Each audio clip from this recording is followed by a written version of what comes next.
తెలంగాణలో తొలి విడత పంచాయతీ ఎన్నికల్లో కౌంటింగ్ ప్రక్రియ కొనసాగుతోంది. మరి కాసేపట్లో ఫలితాలు వెలువడనున్నాయి. మొత్తం 4235 గ్రామ పంచాయతీల్లో పోలింగ్ జరిగింది. యాదాద్రి జిల్లాలో అత్యధికంగా 87.93% ఓటింగ్ నమోదైంది. మెదక్ జిల్లాలో 86% పోలింగ్ నమోదైంది. వరంగల్ జిల్లాలో 81.2%, నిజామాబాద్లో 80.50%, ములుగులో 73.57%, హన్మకొండలో 75.6% పోలింగ్ నమోదైంది. జనగాం జిల్లాలో 71.96%, సూర్యాపేటలో 87.77%, నల్గొండలో 81.63% పోలింగ్ నమోదైంది. నిర్మల్ జిల్లాలో 79.81%, ఆదిలాబాద్లో 69.10%, మంచిర్యాలలో 77.34%, కరీంనగర్లో 76.49%, రాజన్న సిరిసిల్లలో 73.64%, జగిత్యాలలో 70.66%, పెద్దపల్లి జిల్లాలో 79.54% పోలింగ్ నమోదైంది.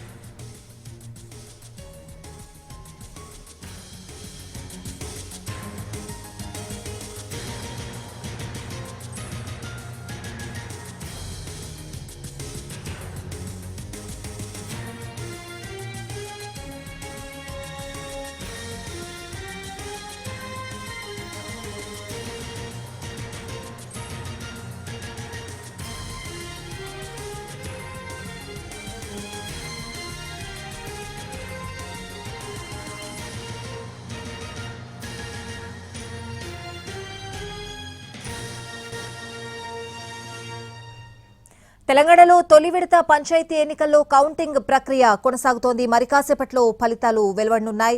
కౌంటింగ్ కి సంబంధించిన పూర్తి అప్డేట్స్ అడిగి తెలుసుకుందాం. ఈసీ కార్యాలయం నుంచి మా ప్రతినిధి సుధీర్ లైవ్ లో సిద్ధంగా ఉన్నారు.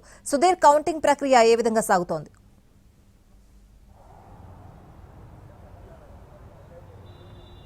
మొదటి విడత పంచాయతీ ఎన్నికల పోలింగ్ అయితే ముగిసింది. అందులో భాగంగానే ఇప్పుడు కౌంటింగ్ ప్రక్రియ ప్రారంభమైంది. సుమారుగా 2 గంటలకు ప్రారంభమైన ఈ కౌంటింగ్ ప్రక్రియలో ఇంకా బండల్స్ సెగ్రిగేట్ చేయడం అనే కార్యక్రమం అయితే నడుస్తుంది. ఆ తర్వాత అది ముగిసిన తర్వాత మొదటగా బ్యాలెట్ పోస్టల్ బ్యాలెట్స్ ఏవైతే ఉన్నాయో పోస్టల్ బ్యాలెట్లను లెక్కిస్తారు. ఆ తర్వాత మిగతా బ్యాలెట్ పేపర్లను కూడా లెక్కించి ఫలితాలను ప్రకటిస్తారు. ఆ తర్వాత ఉప సర్పంచ్కి సంబంధించిన ఎన్నిక ప్రక్రియ జరుగుతుంది. ఇందుకు వార్డు మెంబర్లతో ఒక సమావేశం ఏర్పాటు చేస్తారు. వార్డు మెంబర్ల సమావేశం అయిపోయిన తర్వాత ఉప సర్పంచ్కి సంబంధించిన ఎన్నిక ప్రక్రియ మొదలవుతుంది. వెంటనే కూడా ముగుస్తుంది. అయితే ఈ ప్రక్రియ అంతా ముగిసేంత వరకు కొంత సమయం పట్టే అవకాశం అయితే ఉన్నట్టుగా కూడా తెలుస్తుంది. ఎందుకంటే 1 గంటకు పోలింగ్ ప్రక్రియ అనేది ముగిసింది రాష్ట్ర వ్యాప్తంగా. అయితే ఎవరైతే ఓటు వేసేందుకు ఇంకా క్యూ లైన్లో నిలబడి ఉన్నారో వారందరికీ ప్రత్యేకంగా టోకెన్లను జారీ చేయడం జరిగింది. చాలా గ్రామాల్లో చివరి నిమిషంలో పెద్ద ఎత్తున ఓటర్లు తరలి రావడం జరిగింది. దీంతో కొంత పోలింగ్ ప్రక్రియ కొంత ఆలస్యమైనట్టు కూడా తెలుస్తుంది. కొన్ని గ్రామాల్లో వందలాదిగా తరలి వచ్చారు. ఈ నేపథ్యంలోనే పోలింగ్ ప్రక్రియ కొంత ఆలస్యమైంది. కాబట్టి ఆ ప్రక్రియ పోలింగ్ ప్రక్రియ ముగిసి కౌంటింగ్ ప్రక్రియ ప్రారంభమయ్యేసరికి కొంత ఆలస్యమైంది. ఆ తర్వాత పోలింగ్ ప్రక్రియ ముగిసిన తర్వాత వాటన్నిటి బ్యాలెట్ బాక్సులు ఏవైతే ఉంటాయో బ్యాలెట్ బాక్సులను సీల్ చేయాల్సి ఉంటుంది. సీల్ చేసిన తర్వాత ఏజెంట్ల సమక్షంలోనే మళ్ళీ తీసుకువచ్చి అక్కడ వాటిని ఓపెన్ చేసి వాటిని లెక్కించాల్సి ఉంటుంది. కాబట్టి ఆ ప్రక్రియ కొంత ఆలస్యం కావడంతో ఇంకా అసలు మొత్తంగా ఎంత శాతం పోలింగ్ నమోదైందనే విషయానికి సంబంధించి కూడా రాష్ట్ర ఎన్నికల కమిషన్ ఇప్పటి వరకు ఒక అధికారిక ప్రకటన అయితే చేయలేదు. కేవలం 11 గంటల వరకు ఉన్న సమాచారం మేరకు 52% పోలింగ్ నమోదైనట్టుగా కూడా తెలిసింది. ఆ తర్వాత జరిగిన 2 గంటల పోలింగ్, ఆ 2.5 గంటలు, ఆ తర్వాత 1 గంట తర్వాత కూడా కొన్ని ప్రాంతాల్లో పోలింగ్ జరిగింది. కాబట్టి మొత్తంగా 189 మండలాల్లోని 3834 గ్రామ పంచాయతీలకు సంబంధించిన పూర్తి సమాచారం రావడానికి కొంత సమయం పడుతుందని చెప్పేసి ఎన్నికల అధికారులు చెప్తున్నారు. మరొక వైపు చూసుకున్నట్లయితే కౌంటింగ్ ప్రక్రియకు సంబంధించి కొంత ఆలస్యం అయ్యే అవకాశాలు అయితే కనిపిస్తున్నాయి. ఎందుకంటే ఈ బండిల్స్ గా ఏర్పాటు చేయడం, ఒక్కొక్క 25 ఓట్లన్నింటినీ కలిపి బండిల్స్ తయారు చేస్తుంటారు. ఇందులో సర్పంచ్లకు సంబంధించిన బ్యాలెట్ పత్రాలు ఉంటాయి, వార్డు మెంబర్లకు సంబంధించిన బ్యాలెట్ పత్రాలు ఉంటాయి, సర్పంచ్కి సంబంధించి పింక్ కలర్ బ్యాలెట్ పత్రాలు ఉన్నాయి. అదేవిధంగా అదేవిధంగా వార్డు మెంబర్లకు సంబంధించి వైట్ కలర్ బ్యాలెట్ పేపర్లు ఉంటాయి. వీటన్నిటిని కూడా సెగ్రిగేట్ చేయాల్సి ఉంటుంది. సెగ్రిగేట్ చేసిన తర్వాత 25 పేపర్స్ అన్నింటినీ కలిపి ఒక బండిల్ తయారు చేస్తారు. ఆ బండిల్స్ అన్నింటినీ కూడా ఒక ట్రేలో వేస్తారు. ఆ ట్రేస్ ఉంటాయి, అంటే ఆ టేబుల్ మీద పెట్టిన తర్వాత ఎంతమంది అభ్యర్థులు పోటీలో ఉన్నారో ఆ అభ్యర్థుల పేరు, వాటికి సంబంధించిన గుర్తులతో కూడిన ఒక ట్రేను ఏర్పాటు చేస్తారు. ఆ ట్రేలో ఈ 25 బండిల్స్ అన్నింటినీ కూడా పెట్టిన తర్వాత ఎన్నికల ఎవరైతే కౌంటింగ్ సంబంధించిన అభ్యర్థులు ఉంటారో, కౌంటింగ్ ఏజెంట్లు ఎవరైతే ఉంటారో కౌంటింగ్ ఏజెంట్ల సమక్షంలో ఆ బండిల్స్ని ఒక్కొక్కటి కూడా తెరిచి వాటి ఓపెన్ చేసిన తర్వాత వారందరికీ చూపించాలి. ఏజెంట్లకు చూపించిన తర్వాత వారికి ఎలాంటి అనుమానం లేదు అనుకున్న తర్వాతనే ఆ ఓటు ఏదైతే ఉంటుందో ఆ ఓటును వ్యాలిడ్ ఓటుగా చెప్పడం జరుగుతుంది. చాలా వరకు మనం చూస్తుంటాము, గత ఎన్నికల్లో కూడా ఓట్లు చాలా వరకు పోలైన ఓట్లలో చెల్లని ఓట్లు ఎక్కువగా ఉన్నాయి. ఎందుకంటే సీరియల్ నెంబర్ ప్రకారం 1, 2, 3, 4 ఇట్లా సీరియల్ నెంబర్స్ ఉంటాయి. ఆ తర్వాత వారి పేర్లు ఉంటాయి, అభ్యర్థుల పేర్లు ఉంటాయి. ఆ తర్వాత అభ్యర్థుల గుర్తులు ఉంటాయి. కొన్ని సందర్భాల్లో వారికి ఇచ్చిన గుర్తు రెండింటి మధ్యలో గుర్తు వేసిన 2 గుర్తుల మధ్యలో ఎవరైతే ఓటు వేస్తారో స్వస్తిక్ గుర్తు వేసి ఉంటారో అది చెల్లని ఓటుగా ఉంటుంది. ఖచ్చితంగా ఆ అభ్యర్థి కేటాయించిన ప్రదేశం ఉంటుంది, ఆ ప్రదేశంలోనే ఖచ్చితంగా ఓటు వేయాల్సి ఉంటుంది. కాబట్టి ఆ ఓట్లను మాత్రమే వ్యాలిడ్ ఓట్లుగా పరిగణించడం జరుగుతుంది.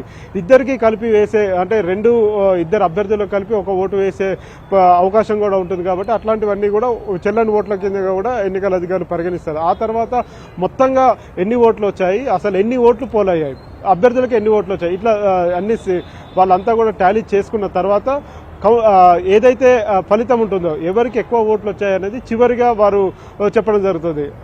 తద్వారా ఫలితాలు వెల్లడించిన తర్వాత ఈ ఉప సర్పంచ్కి సంబంధించిన ఎన్నిక ప్రక్రియ ప్రారంభమవుతుంది. ఈ నేపథ్యంలోనే చాలా జాగ్రత్తగా గమనించాల్సిన పరిస్థితి అయితే ఉంటుంది అక్కడ ఉన్న ఏజెంట్లు. ఎందుకంటే గ్రామీణ ప్రాంతాల్లో ఓట్ల సంఖ్య చాలా తక్కువగా ఉంటుంది కాబట్టి ప్రతి ఒక్క ఓటు కూడా చాలా కీలకంగా మారుతుంది. ఇలాంటి సందర్భాల్లో చెల్లని ఓట్లు వచ్చిన తర్వాత వచ్చే ఫలితం ఏదైతే ఉంటుందో ఆ ఫలితం కూడా తారుమారయ్యే అవకాశాలు అయితే కనిపిస్తున్నాయి. కొన్ని సందర్భాల్లో ఇద్దరికి కలిపి ఒకే ఓటు రావడం కావచ్చు, లేకపోతే కొన్ని ఇష్యూస్ అయితే ఇవన్నీ కూడా గతంలో ముందుకు వచ్చాయి, ఎన్నికల కమిషన్ ముందుకు వచ్చాయి. ఇప్పుడు కూడా అలాంటి సమస్యలే ముందుకు వచ్చే అవకాశాలు ఉన్నట్టుగా కూడా తెలిసింది. ఆ సందర్భంలో అక్కడే ఉండే ప్రిసైడింగ్ ఆఫీసర్ ఉంటారు, అదేవిధంగా మైక్రో అబ్జర్వర్స్ ఉంటారు.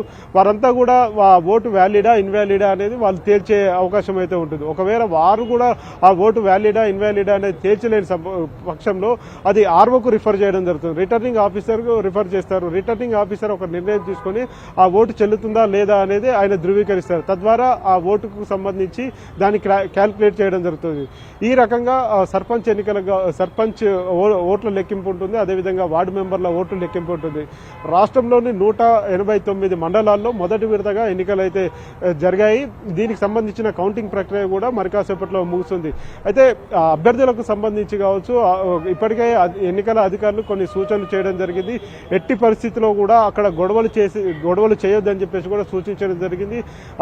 కౌంటింగ్ కేంద్రాల దగ్గర భారీ బందోబస్తు ఏర్పాటు చేశారు. మరొక వైపు ప్రతి కౌంటింగ్ కేంద్రంలో కూడా వెబ్కాస్టింగ్ ద్వారా రాష్ట్ర ఎన్నికల కమిషన్ కార్యాలయంలో వెబ్కాస్టింగ్ను ప్రత్యక్షంగా చూసే అవకాశం అయితే ఉంటుంది. అక్కడ జరిగే ఏమేమి జరుగుతున్న విషయాలన్నింటినీ కూడా ఎన్నికల కమిషన్ ఎప్పటికప్పుడు తెలుసుకునే ప్రయత్నం అయితే చేస్తుంది.